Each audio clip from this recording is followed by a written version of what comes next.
കുട്ടികൾക്ക് വിദ്യാഭ്യാസം അവരുടെ അവകാശമാണ്. സർക്കാർ സ്കൂളിലൊക്കെ വളരെ ഭംഗിയായിട്ട് ചെയ്യുന്നുണ്ട്. ഞാൻ നവോദയ പ്രിഫർ ചെയ്യാനുള്ള കാരണം എന്ന് പറയുന്നത് ആ കുട്ടിയെ പുത്തനൊരു മനുഷ്യനാക്കി അത്ര സ്ഥാപനങ്ങൾ മാറ്റിയെടുക്കും. അവരുടെ ഫുൾ എക്സ്പെൻസ് ഈ സ്ഥാപനങ്ങൾ വഹിക്കും. നിങ്ങൾക്ക് അവിടെ വലിയൊരു ഫിനാൻഷ്യൽ സേവിങ്ങിന് നിങ്ങൾക്ക് സാധ്യത തെളിയും. സബ്സിഡികൾ ഉപയോഗിച്ച് നിങ്ങൾക്ക് നിങ്ങളുടെ വീടുകൾ നിർമ്മിക്കുന്നതിനെക്കുറിച്ച് നിങ്ങൾ പ്ലാൻ ചെയ്യണം. അപ്പോൾ നിങ്ങളുടെ ഫിനാൻഷ്യൽ പ്ലാനിങ് എന്താണെന്ന് മനസ്സിലാവുന്നുണ്ടോ?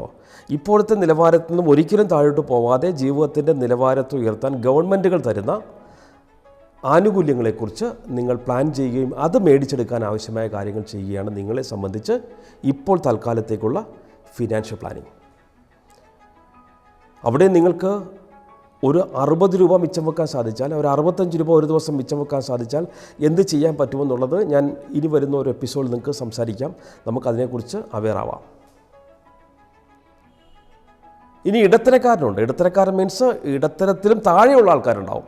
ഇപ്പം ഞാൻ നേരത്തെ പറഞ്ഞ 15,000 രൂപ റേഞ്ചിൽ പെടുന്ന ആളുകൾ. നിങ്ങൾക്കും ഫിനാൻഷ്യൽ പ്ലാനിങ് ആവശ്യമാണ്. ഇതിനെല്ലാം നിങ്ങളെ സഹായിക്കുന്ന ഒരൊറ്റ സാധനം, അതാണ് ഫിനാൻഷ്യൽ പ്ലാനിങ്. നിങ്ങളുടെ ഫിനാൻഷ്യൽ പ്ലാനിങ് എന്ന് പറഞ്ഞു കഴിഞ്ഞാൽ ജീവിതത്തിൻ്റെ പ്ലാനിങ് ആണ്, ജീവിതാസൂത്രണമാണ്.